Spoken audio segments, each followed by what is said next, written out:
What is going on, guys? Back at another AP Euro Cram sesh for Fiveable. Very, very exciting stuff happening here. I'm just going to let people wander on in.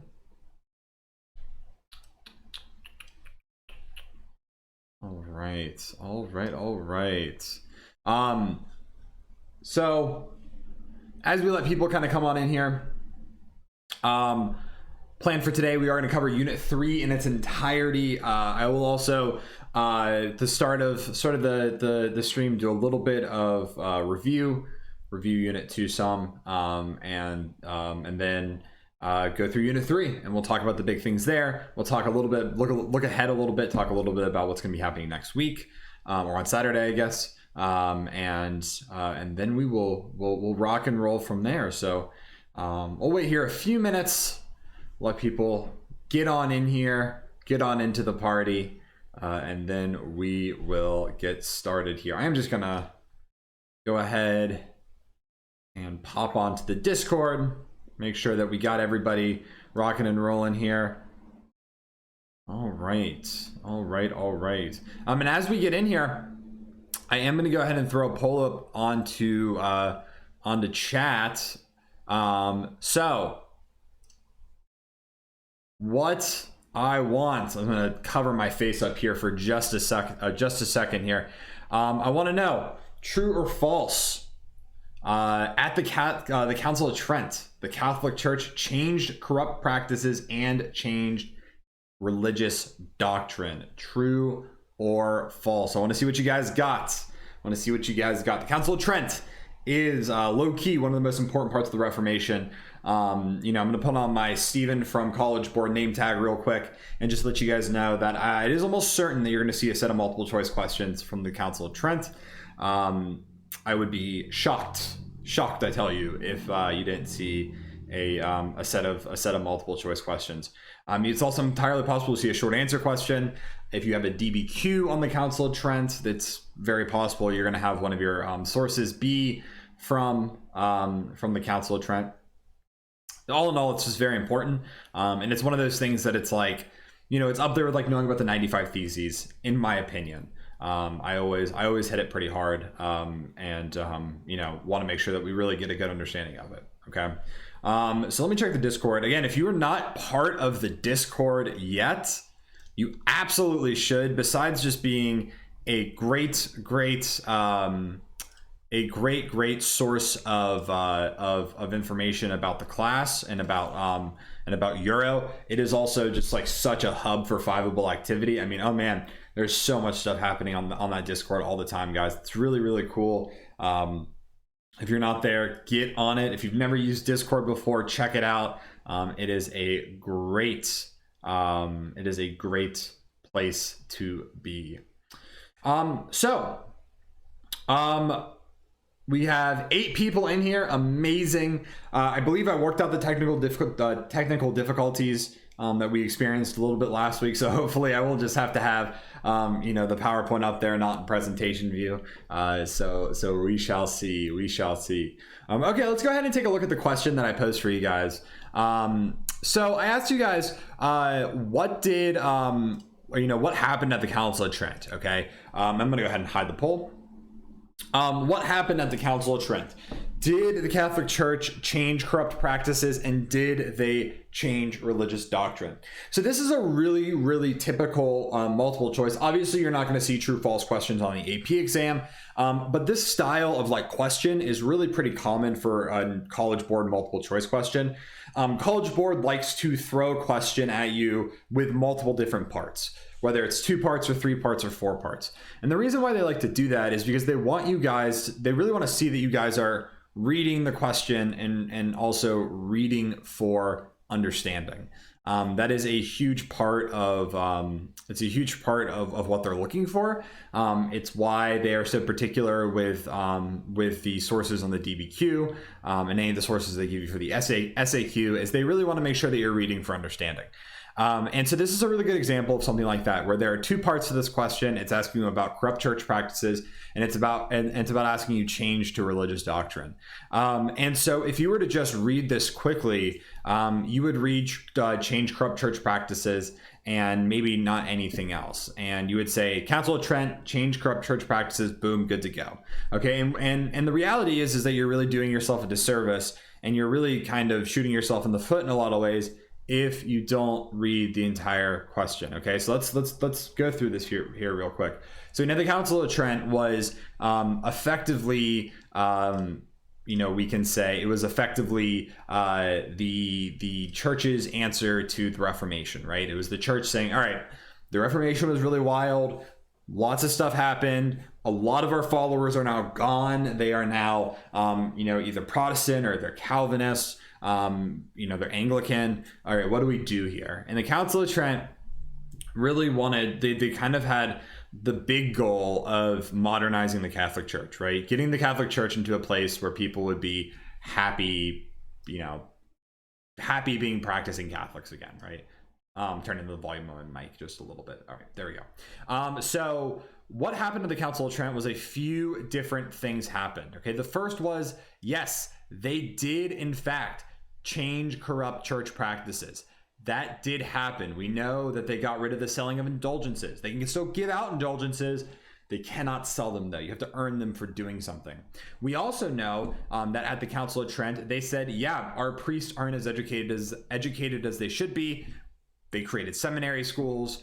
Seminary schools are incredibly kind of notoriously rigorous. And so they really wanted to make sure that their priests were going to be highly, highly educated. And they did things like saying you couldn't hold multiple church offices, right? Another big complaint that a lot of people had with the church. And so, yeah, they did change corrupt church practices. However, if you stop reading there and you said true, you are going to get the question wrong. All right. They did not make any changes to religious doctrine. All right. So this question is false. All right. This question is false. Okay. So for the one person who said false, nice work. Okay. But you guys need to make sure you're reading the entirety of the question, because at the Council of Trent, they did not make any changes to religious doctrine. All right. In fact, they did the opposite. They reinforced religious doctrine or reaffirmed religious doctrine, doing things like going as far as saying that Luther was wrong about the use of good works, that good works do in fact lead to salvation, just as faith does. Remember, Luther's big thing was salvation by faith alone. The church says salvation by faith and salvation by good works. They also did things like saying that the 7 sacraments were all incredibly important. They did things like saying that priests and bishops and the Pope all have their place within Christian society, and that they are sources of leadership within the church. And within Christian society. Okay, so they did not change religious doctrine. Okay, so if you were to just say this, read this and just read true or false, at the Council of Trent, the Catholic Church changed corrupt practices, and we said true, we would get it wrong because we ignored the fact that it also said and changed religious doctrine, which did not happen. And yes, I know that this is a trick. It's kind of a tricky question. And yeah, I 100% agree. This is kind of a tricky question.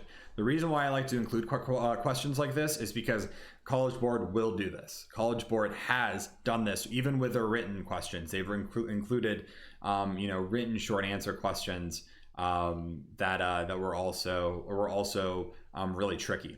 One of my favorite ones, actually, speaking about Martin Luther, one of my favorite examples of College Board including kind of a tricky question was 4 years ago. I think it was about 4 years ago on the one of the short answer questions that they had on their exam. The question was about Martin Luther, and one of the parts of the question said, how did the Catholic Church respond to Luther's complaints about church teachings and church practices? Now, the question seems like it's asking, how did the church respond to Martin Luther?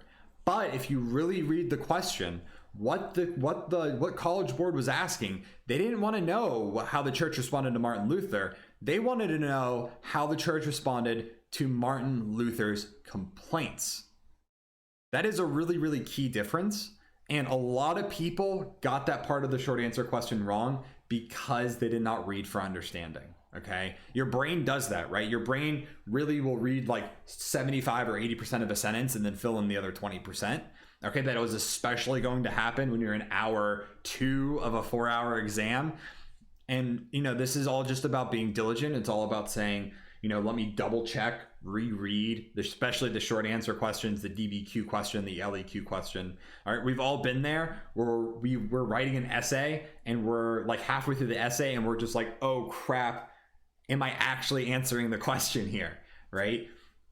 You don't want to doubt yourself, but it is really important that we reread. Okay.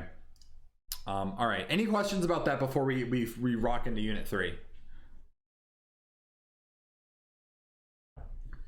All right, let's get rolling here, folks. So Unit 3, as the title says, is our unit on absolutism versus constitutionalism. There's also some other stuff we're going to include in here as well, but more broadly speaking, this is what we're going to be covering in Unit 3. So let me go ahead and pop on over to the slides. And like I said, I do think that I got the technical difficulties worked out. I can even get chat going on here.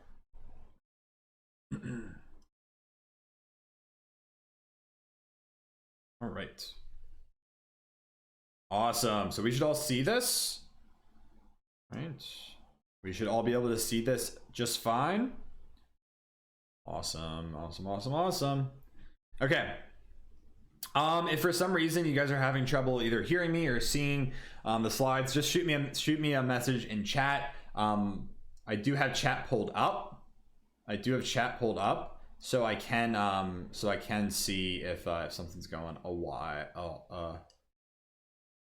going a wire. Okay. All right. So Unit 3, you know, kind of just get things rolling here right off the bat. As always, this stream is going to be recorded. So, you know, get in there and change your name if you do not want your name to show up. But this is something, you know, we cover this at the start of every stream. So stream 3, we should know this. As always, if you're not following Fiveable on the social medias, make sure that you do. Twitter, Instagram, YouTube, Discord, of course. I mean, I talk about Discord all the time because I think the Fiveable Discord is absolutely killer. It's so good. This is what the next 3 streams are going to be looking like. Our next stream is Saturday at 3 p.m. So a nice Saturday afternoon stream should be a lot of fun. We're going to be doing Unit 4, which is going to be Scientific Revolution and Enlightenment predominantly. Unit 5 is going to be on the 17th, and then Unit 6 is on the 22nd. Crazy to think we are like, you know, approaching the halfway point for these units. It's crazy. We're about to be a third of the way through. Now, what I want to talk about real quick is this is the dates for the trivia session. Okay. So if you've been going to the trivia sessions, they're pretty fun. It's trivia questions that I create. It's stuff that most of the stuff we cover in the Cram. Sometimes I'll throw some stuff in there that we didn't get to in the Cram sessions. But a good rule of thumb is that these fall on the day after our streams. They don't fall on the same time, so they tend to fall on the day after our stream. So if you look at you know, the Unit 3 trivia is going to be happening tomorrow at 11 or at 10 p.m. EST.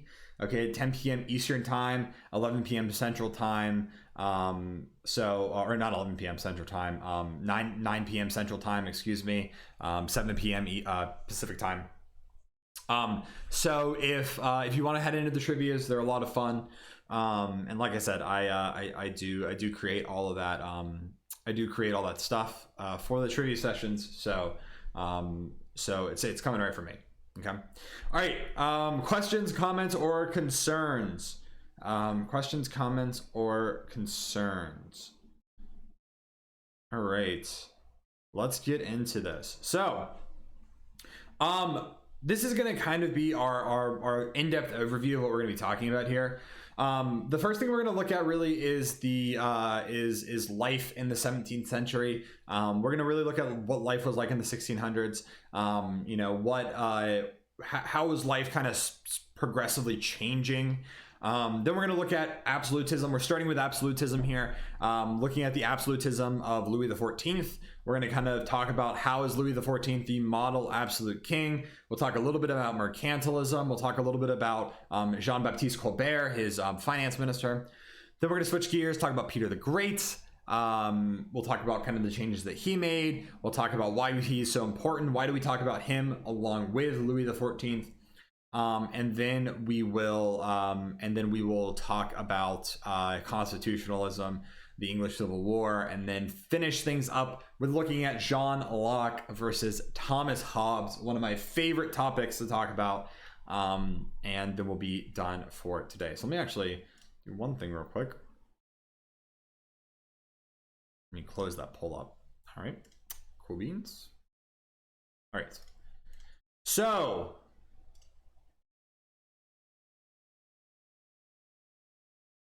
there we go. Okay. So let's talk a little bit about Europe post Peace of Westphalia. So the Peace of Westphalia, which ends the 30 Years' War in 1648, was incredibly monumental for all of European society and really European history going forward. In a lot of ways, this is going to be kind of like the last really true gasp of the medieval era. This really pushes Europe really into the modern age, even though technically Europe has been in the modern age since the 1500s.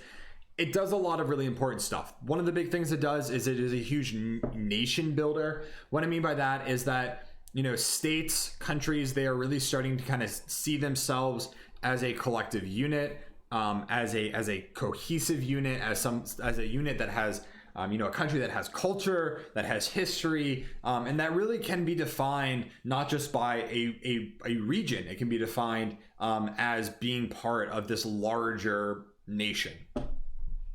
You know, another big change is no more fighting over religion. This is a kind of a really important one because religion was such a big point of conflict, definitely during the wars of religion, but even in the late Middle Ages.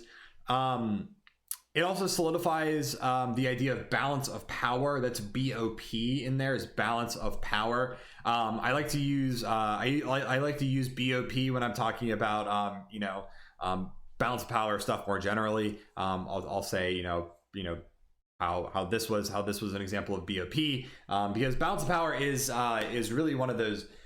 It's really one of those big concepts that that you'll see pop up not only throughout European history, but world history as a whole. And when we're thinking about what are the major themes that College Board wants us to get out of European history, balance of power is really chief among them. How were a lot of the decisions that were made in European history centered around the ideas of balance of power? And then, of course, it gave way more autonomy to rulers, specifically rulers in Central Europe and the Holy Roman Empire. In a lot of ways, it totally ends the Holy Roman Empire in everything but name. The Holy Roman Emperor really doesn't have power over the princes anymore. The princes have an insane amount of autonomy over their local areas. And the result of this is that you're going to have places like Prussia and Austria that are really going to kind of like take up the mantle as being the most dominant powers in Central Europe. So, you know, speaking of Austria and Prussia, if we're looking at this map of Europe, we can really start to see a few different things. One, we still see that Central Europe is a mess. I mean, it's going to be a mess for quite some time here, really until the unification of Germany is Central Europe going to be a mess. But Austria is really growing in size. We can really start to see Brandenburg Prussia making a presence on the map, although they are certainly not nearly the size that they will eventually be. You know, we see a lot of other stuff too. We see the Ottoman Empire is really firmly planted in the Balkans. The Ottoman Empire is really going to be after kind of the mid 1600s, especially with the Battle of Vienna. The Ottoman Empire is going to slowly sort of retreat back to modern day Turkey and Greece, and is really going to kind of occupy that space that, you know, in the 1900s we're really kind of more used to them occupying, which is you know, still kind of in the Balkans, certainly on the Eastern Mediterranean coast, but not nearly as pushed up into the Balkan states and Eastern Europe. Poland is massive here, right? Poland is massive. Poland is not going to be massive for much longer. We'll talk about the partitioning of Poland next unit. But we can all in all, what we can see is that a lot of these countries, modern day European countries, are starting to take shape. They're not there yet. Okay. They're not there yet, but a lot of these modern European countries are starting to take shape. Now, what is life like in the 17th century? In a lot of ways, life in the 17th century is very, very similar to life in the 16th and 15th and 14th century. The middle class grew some, but for the most part, people were still poor farmers. We're not going to really see that major demographic shift until like the late 17, early 1800s. Really not until the Industrial Revolution are we going to see a serious demographic shift in the social structure of Europe as a whole. We also see a lot of kind of these like early crises of the 17th century, crises that take place kind of in the first half of the 1700s, and really even into the second half of the 1700s. That the result of this is going to be that the population declines. Okay, so things like the Little Ice Age. The Little Ice Age was this time period in the 17th century that is kind of exactly what it sounds like. It was a period of really, really intense cold weather, so much so that historians have labeled this as an ice age, even though it only lasted for a few years. But it came with all of the problems that you would expect an ice age to have. It was really, really bad harvests, people starved, people struggled for resources, and in general, the population of Europe declines pretty rapidly. Another big issue that we see is the 30 Years' War. I mean, the 30 Years' War has just as big of a death toll in the Holy Roman Empire that the bubonic plague did. It killed a third of citizens within the Holy Roman Empire. A third of the Holy Roman Empire's population is dead because of the 30 Years' War. And by the second half of the century, populations are slowly starting to increase. But again, we're not going to see those big demographic shifts until like the mid 1700s, early 1800s. Okay. You know, when we think about the population growths that kind of came before the Industrial Revolution, that's mid to late 1700s. All right. So that's life in the 17th century. It's a lot of the same. You know, it's a lot of the same as it's always been. However, we are starting to see kind of this small little incremental changes that will really, really take off in the 1700s. So let's talk about absolutism. What is absolutism? You know, when people think of a European monarch, when people think of a European king, odds are they are thinking about an absolute monarch. They are not thinking about a medieval king with limited power. They're not thinking about, you know, a European king that is contending with the nobility and is trying to wrangle up an army. No, they tend to think about our Louis XIV. They tend to think about our Charles I. They tend to think about these kings that attempted to rule with absolute power. And you know, the nice thing about absolutism, the definition of what it is right there in the word. Absolutism is absolute rule by a single person, which differed greatly from the medieval monarch, like I said, where they shared power with the nobility and with the church. Now, if we're looking at why absolutism rises in European, at this time in European history, we can kind of point to 6 reasons. And a lot of these reasons we've looked at before as being major reasons and major causes of change in Europe. The Black Death, you know, weakened the power of the nobility and the church. You know, we know this, we covered this in Unit 1. American colonies financially strengthened the nation's national monarchies. You know, colonization, the age of exploration, incredibly beneficial for a lot of European nations. France, especially, Britain, especially. Russia didn't really take part in it, but Russia is going to kind of inadvertently benefit from this with the resources that and the new resources and the new foods that it gets from the Columbian Exchange. Europe really benefited from colonization. Okay, and American colonies are going to really financially strengthen the national monarchies. The Reformation shrinks the power of the Catholic Church, right? I mean, it is another kind of shot at the Catholic Church here. The Catholic Church sort of throughout this early modern era has slowly been losing power, and the Reformation is kind of one of the big ways this happens. Nationalism grows, which strengthens nationalist leaders. The religious wars ended. Wars are really bad for economic and political growth. They just really are. Typically, when you see time periods of war, you don't really see economic boom. You don't really see, political leaders strengthening their grip on a nation. Certainly sometimes you do, but more often than not, wars lead to leaders getting ousted and overthrown.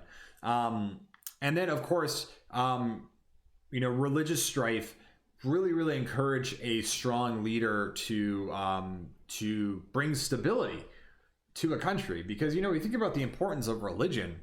Religion is really what a lot of Europeans are sort of banking on in their day-to-day lives, and so to have a leader that comes along that it gives some sort of like religious stability, some sort of stability to their everyday lives, is going to be really important here. Now, one of the big questions that pops up is how is absolutism justified, by people living at the time? And as weird as this might seem, right, justifying absolutism, because if we think about it, in a lot of ways, these kings at the time didn't really necessarily need to justify their rule to anybody.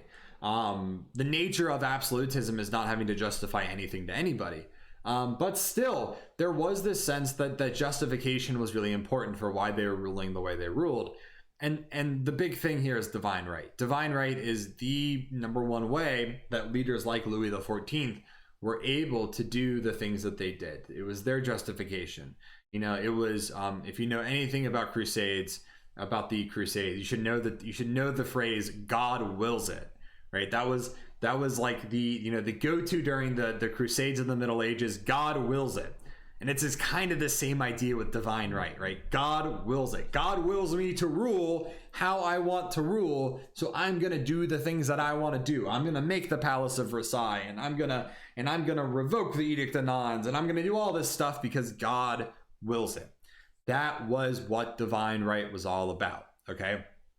The monarchy answers to God and God alone, nobody else. Very powerful tool, especially because we are at the time where Europeans are still deeply religious. So let's focus on France here. All right, France.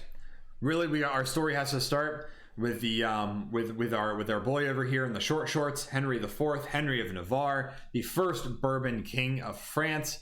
Henry of Navarre is a super interesting guy, and man, I really encourage you guys to dig in and learn a little bit more about him, because this is a guy that is just, he lives quite the life. Henry of Navarre is going to do a lot of different stuff, but most importantly is he is going to start modernizing the monarchy in a major way. He is going to really start centralizing the government. He is going to work to stabilize the economy of France. Henry IV takes power after the French Wars of Religion ends.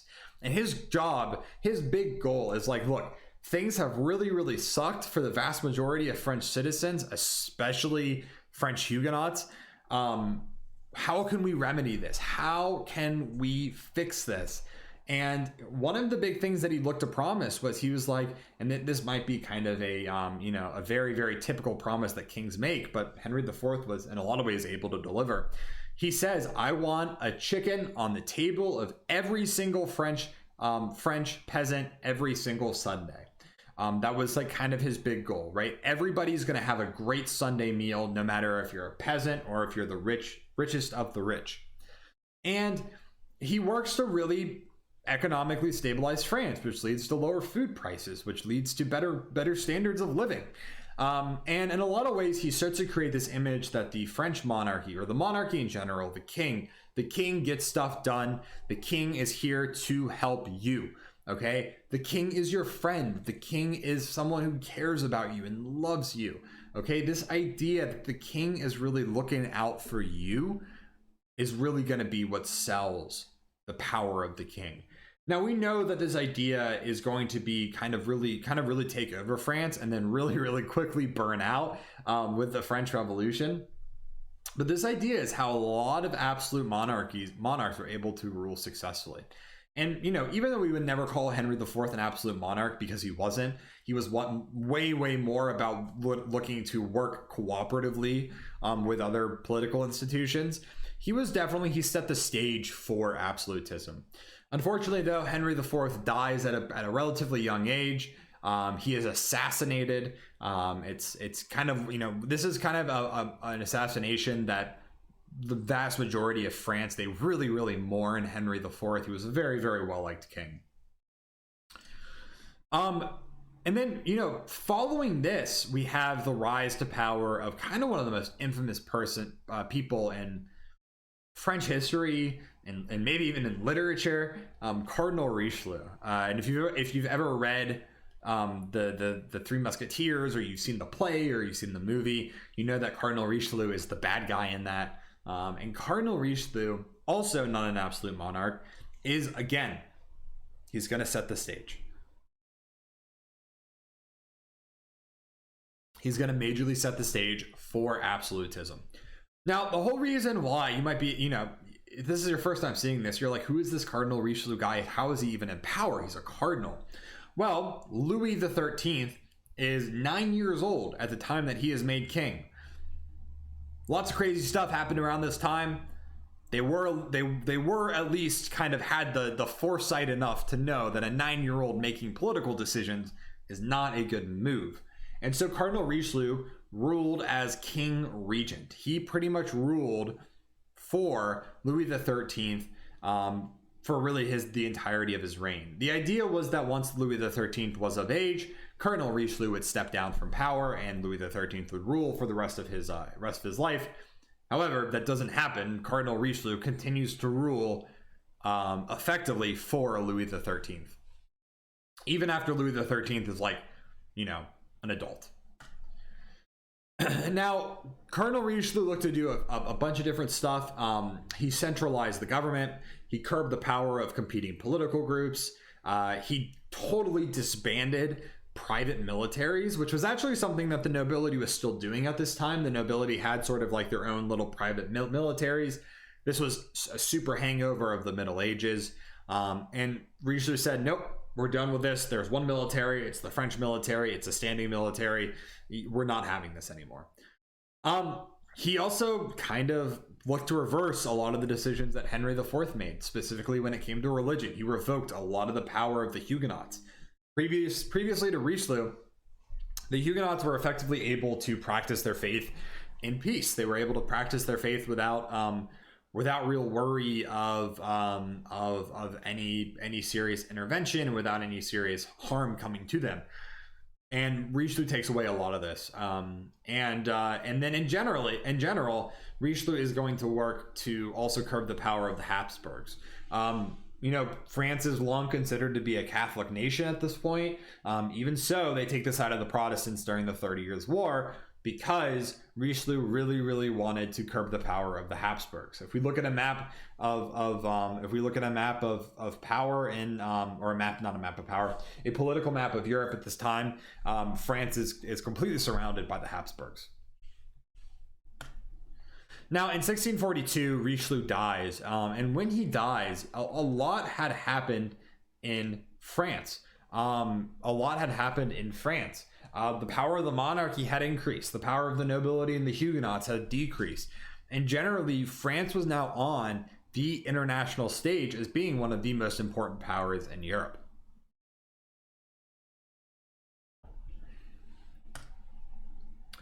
And now in comes our boy, Louis XIV. the head honcho when it comes to absolutism. Now, kind of like his predecessor, Louis XIII, he was only 5 years old when he took the throne. 5 years old.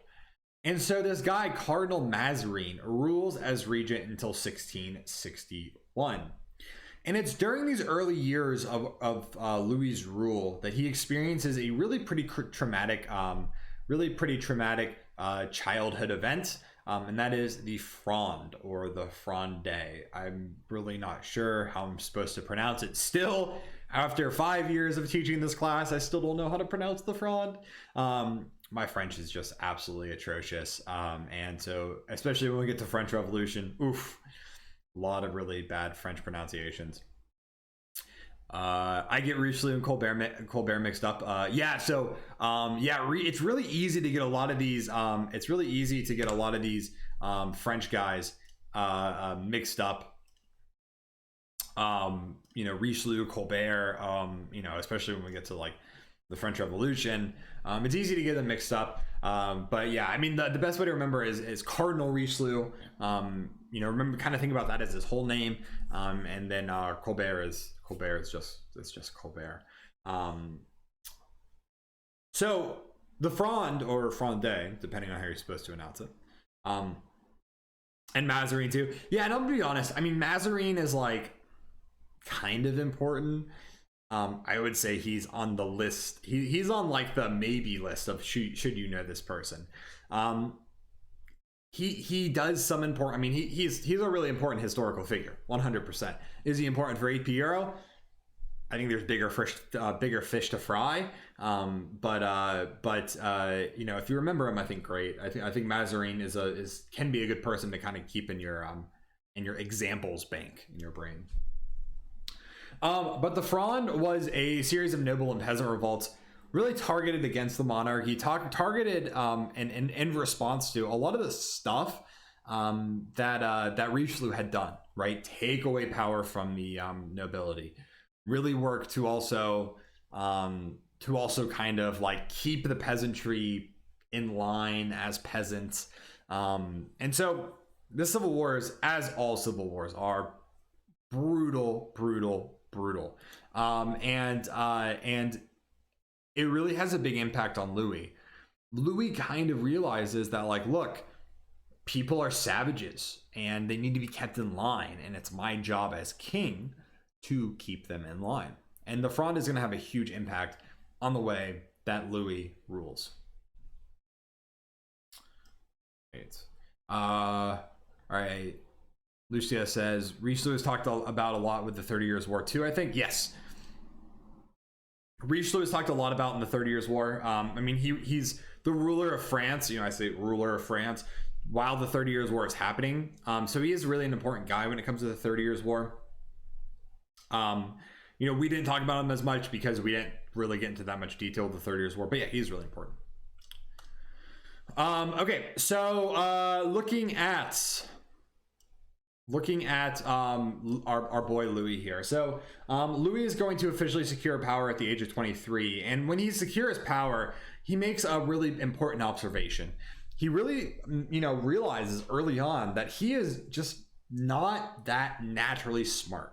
He's not that naturally smart. He's not just like naturally gifted like that. But he kind of realizes, he says, it doesn't matter if I'm not the smartest person in the room. If I surround myself with smart people and I work harder than anybody else, it will not matter if I am not naturally that smart. And I mean, Louis the 14th, he lives his life by this credo: hire smart people and work your tail off. And that's what he does. And by the end of his rule, France is an entirely different country than when he took power just, a few decades earlier. So when he takes the throne and he wants to establish himself as the absolute monarch, and he does this in a few different ways. The biggest thing that he does is he really creates this persona around him, the Sun King, right? The Sun King, this name that denotes so much prestige and power. And he really worked to make sure that that he was the absolute center of French life. He was the absolute focus of French politics and French society. Okay, and he does this in really 3 different ways. The first is that Louis becomes a master of propaganda. And with a lot of readers that we will look at, especially going forward in the future, propaganda is a really important part of how they create a cult of personality around them. You know, a lot of the artwork that Louis creates, it is like, by modern standards, pretty goofy. But, you know, you look at it and it's just like, it's prestigious and it's beautiful and it makes them look heroic, but also like, you know, really majestic and really strong, but also really, really like, you know, sensitive and loving. It's really pretty interesting how he really, really meticulously crafts an image of himself that he wants his citizens to see. The second thing that he does is he really works to keep the nobility in line, right? We know that keeping the nobility in line is the most important thing an absolute monarchy should be doing, because the nobility is your really biggest competition. The nobility is, you know, the group of people that could get you out of power the easiest. And Louis knows that. Peter knew that. You know, all of these absolute monarchs know that, and so they work to keep them in line. And the best way that Louis works to keep them in line is with the building of the Palace of Versailles. And man, the Palace of Versailles is something else. Has anybody actually ever been to Versailles? It is next level. It's one of the, I got a chance to go to Versailles a few years ago, and man, one of the coolest places I have ever been. I mean, the palace itself is insane, but it's really, what really boggled my mind was the gardens, because the gardens are just miles and miles and miles and miles long of just catered gardens, and there's houses and there's farms, and it's just absolutely wild.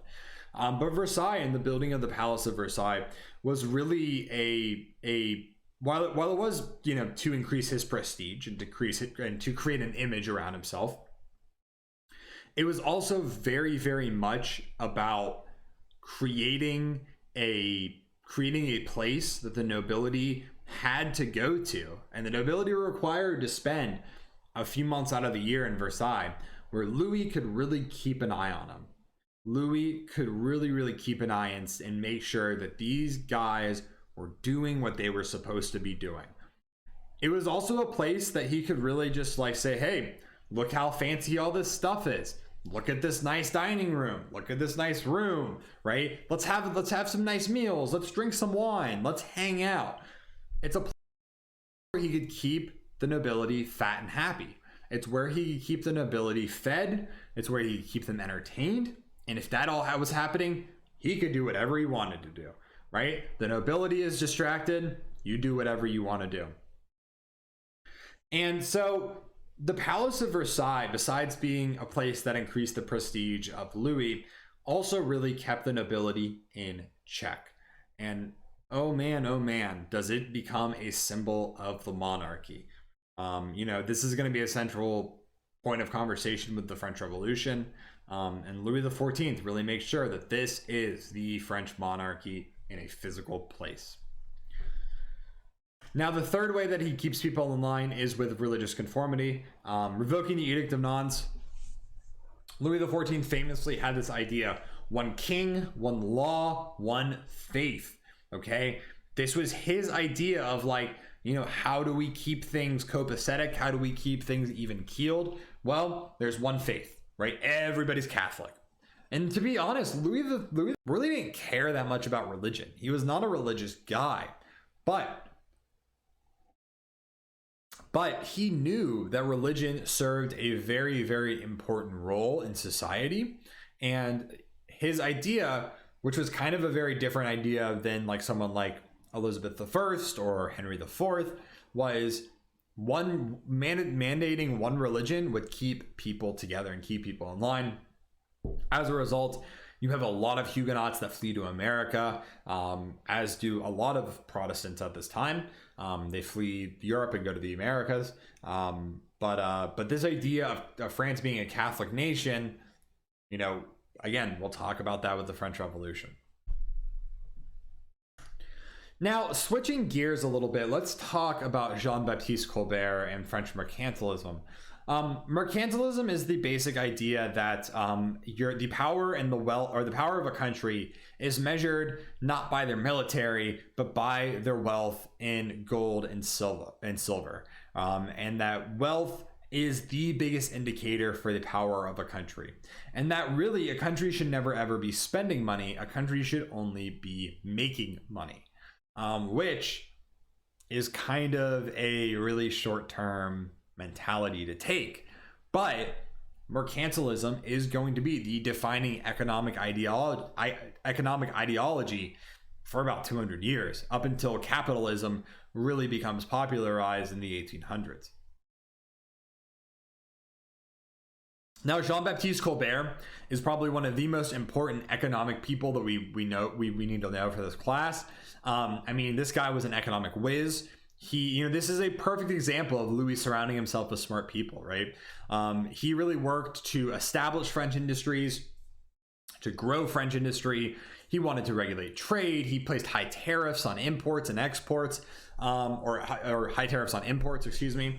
And he really worked to finance the arts and the sciences. And, when we talk about why is the scientific revolution and the Enlightenment able to happen in France, a lot of it has to do with people like Colbert, who, even though they're living in an absolutist state, they are still really, really hyper-focusing on the creation of, modern arts and modern sciences. We can maybe attribute this to the Renaissance, right, and humanism, right? This might be a perfect example of humanism in the Renaissance in action, right? Now, probably the biggest failing of Louis XIV is his wars. And his wars are going to be really focused on denying Habsburg's political growth, really denying on diminishing Habsburg power. And Louis XIV, for pretty much the whole last 30 years of his rule, is engaged in warfare. And the end result of all this is that while they were aimed at gaining continental prestige and economic prosperity, it ended up resulting in a lot of high economic debt, massive casualties, and just general dissatisfaction by French people. And this is why, when we're thinking about the legacy of Louis XIV, it's so complicated, right? Louis XIV dies in 1715, and he leaves behind kind of two different Frances. On one hand, you have a France that is economically prosperous. It's probably the center, of Europe. Paris is really, if Europe was to have a capital, it's Paris. It has probably the highest prestige of art and just prosperity. But on the other hand, the other France that absolutely exists is a France that is still largely oppressed and repressed, a France that is economically kind of in a spiral, and a France that very well might be on its way to some major change, which we know will happen with the French Revolution. All right, let's switch gears. We're going to quickly talk about Russian absolutism. Okay, Russian absolutism is almost entirely centered around Peter the Great. So that is who we are going to focus on here. And it solidifies right around the same time that French absolutism does, right around the late 1600s, early 1700s.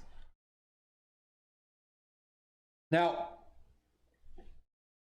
before Peter the Great, Russia is still largely a medieval society. It's controlled by the nobility, who are called the boyars. The boyars are, I think, a good term to recognize and to know. You can call them the Russian nobility, and you're not going to lose points for that, but the boyars are their official name. And in 1689, Peter the Great takes power. And Peter is obsessed with a lot of different stuff. First of all, if we look at him, this young portrait of Peter, he doesn't really look traditionally Russian. No long beard, right? No long robe. All of this stuff that kind of is very, very common with the Russian nobility and the Russian kind of aristocracy. And Peter looks Western European, and that is exactly because he is obsessed with Western Europe. He is obsessed with the modern world in 1689.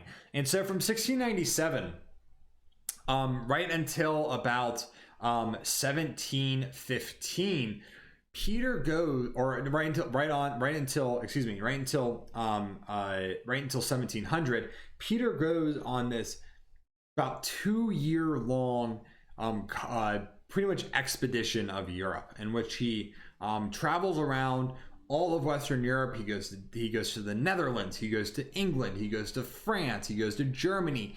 He goes all over the place, and he's just soaking up the French or the different cultures of Europe. He's soaking up the technology, especially shipbuilding technology. Peter the Great loves ships, and he desperately wants Russia to have its own navy.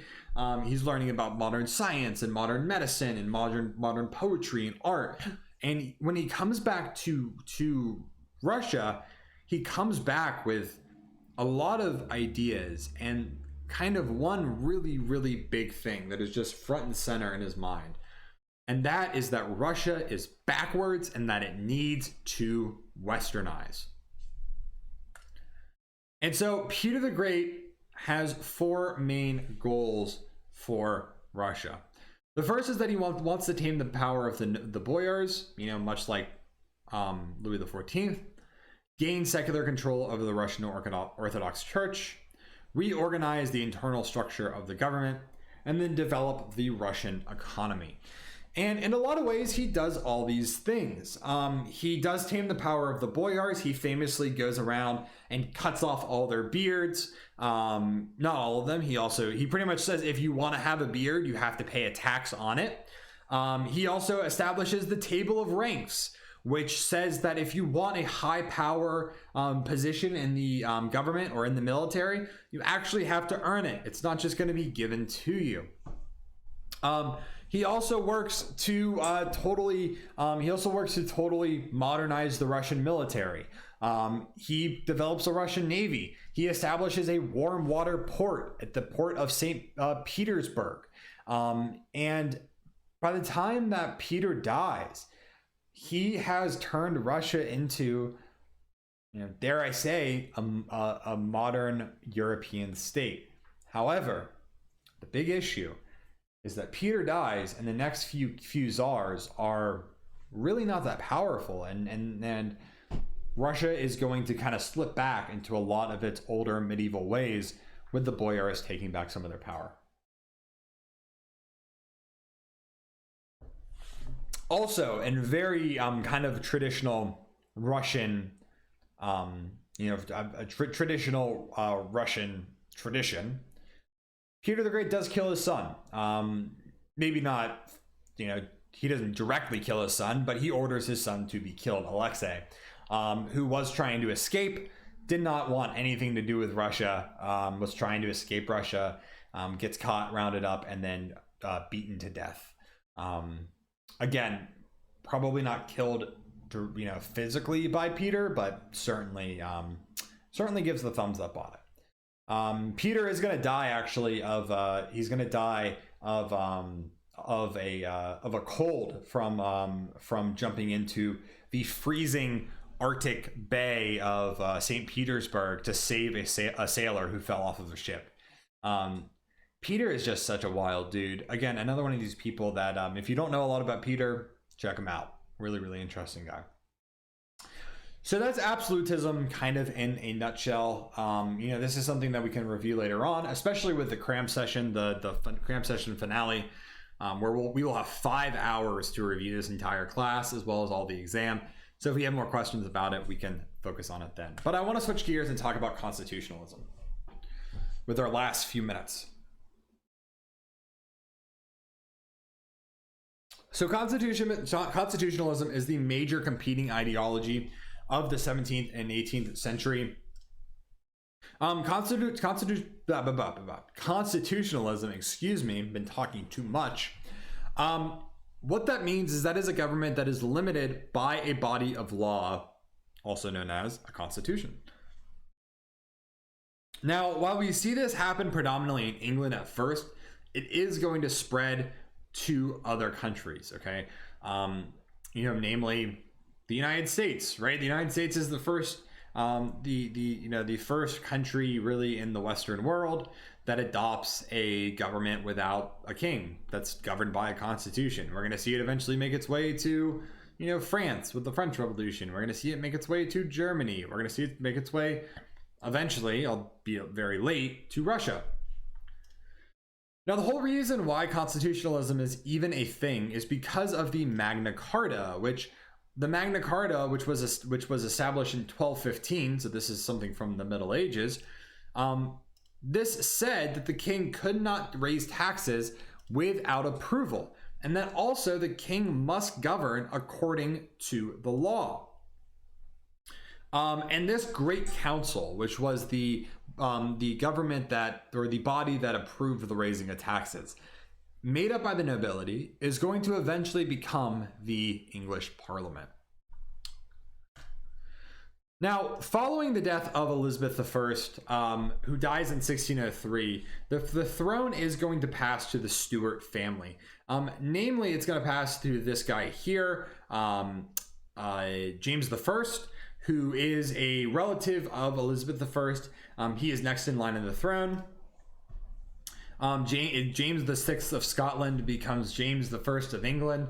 Aren't monarchies fun?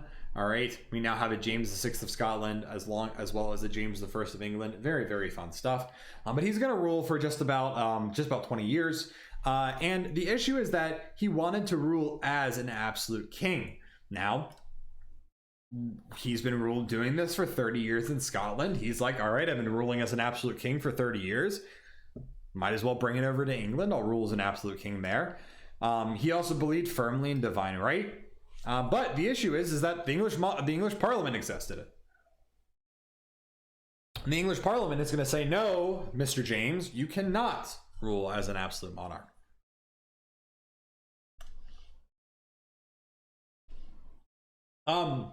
Another important thing that he does, informally unifies Great Britain. Kind of interesting stuff. Joins him up with Scotland, right? Kind of makes sense. He's king of Scotland too. Why not join them up together? But he is going to clash at length with not only Parliament, but also Puritans. A lot of this has to do with the Presbyterian system versus the Episcopal system. Lack of time, I'm not going to get into that too much now. We can review that maybe at the start of the Saturday session. He also issues the Book of Sports, which says that nobody can participate in sports on Sunday unless they go to church first. It's kind of just a big slap in the face to Puritans who are already paying a fine for not going to church. But it's really going to be his son, Charles I, who is going to get himself in some hot water. He takes the throne in 1625, and he's going to majorly double down on clashing with Parliament. He is also a divine right, absolute king mentality monarch. And throughout his rule, he dismisses them several times, which apparently the monarchy can still do. They can still dismiss and call back Parliament. But he's going to do that several times.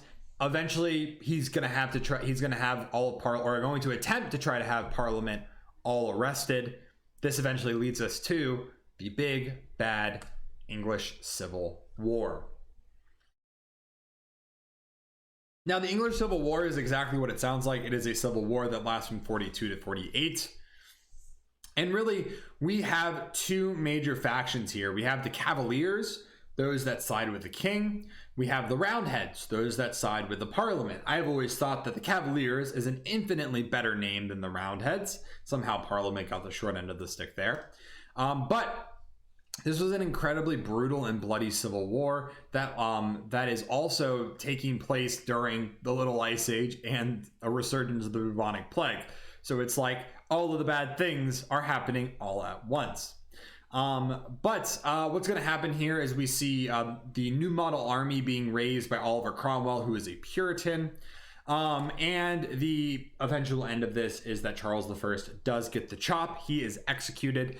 And why this is so important and why I really, really like to focus on this is because this is really the first time in history, in European history, that we see, or at least modern European history, that we see a group of people, a government that says the king has done something illegal, the king must die because of that. And generally speaking, and I want to return back to this at the start, just for lack of time, the start of the session on Saturday.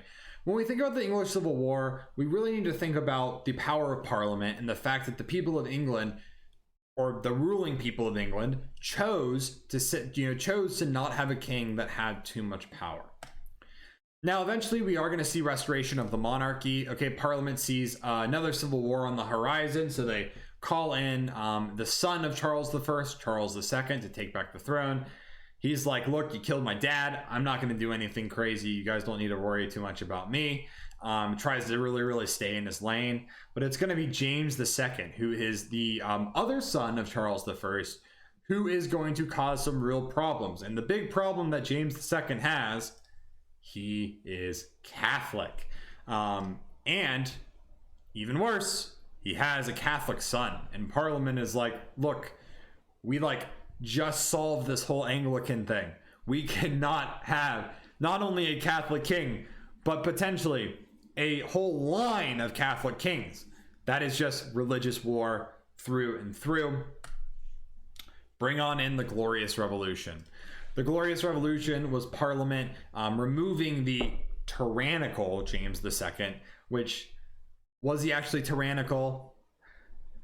It's really, really hard to say.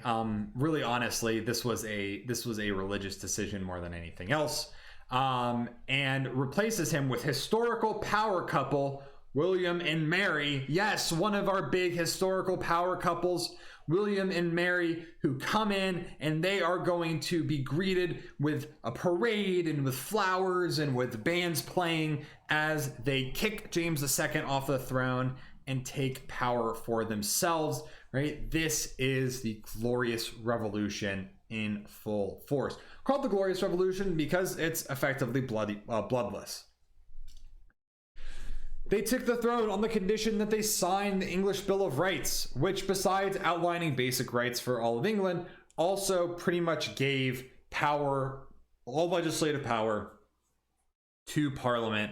And really, Parliament had power over the monarchy going forward. This completed the full transition to a constitutional monarchy. Now, Hobbes versus Locke here, who we're going to end with. Hobbes versus Locke is really going to kind of tackle this idea of absolute monarchy versus constitutional monarchy. And it's really, they both represent two very different ideas about what monarchy and what government should be. Where Hobbes believes that people need to be ruled by a strong leader because they're naturally greedy and barbarish and will take advantage take advantage of people at any opportunity. He kind of believes that an absolute ruler is fundamental for keeping people in their lane. Whereas Locke, exact opposite. This is the guy that coins the idea of natural rights, but he says more specifically, people are a blank slate. They're naturally good, and that the role of government should be to protect people and protect their life, liberty, and property, which is their natural rights. And Locke is really going to coin the ideas, or really going to establish the fundamentals of classical liberalism, which we'll talk about more going forward into future units. All right, so Europe in 1700. All right, we'll return back to this map at the start of Unit 4 on Saturday, but things, they are a-changing, okay? 1700s and the 1800s. The 1700s are going to be a very turbulent time period, and in the 1800s, they're going to turn it up to 11, and things are really going to change massively. We'll start looking at that change at the start of Unit 4, but just know, absolutism is a non-sustainable form of government. And we think about, why did the revolutions, or the French Revolution, happen? Honestly, why did the Russian Revolution happen just a few hundred years later, or about 100 years later? Because of absolutism. All right, so that's it for me. We are done with Unit 3. We can keep this conversation going on Discord. You can hop in there with Charlie, ask lots of good questions, have lots of good discussion. I'll be in the Discord in there as well, answering questions. But as always, thank you guys so much for joining me. Thank you guys so much for stopping in and stopping by. Ask any questions that you have in the Discord. Ask any questions that you have in the chat. But I will see you guys Saturday at 3 p.m. Eastern Time or 12 p.m. Pacific Time. I will see you guys all then. Thank you again so much for stopping in. Have a great night, guys.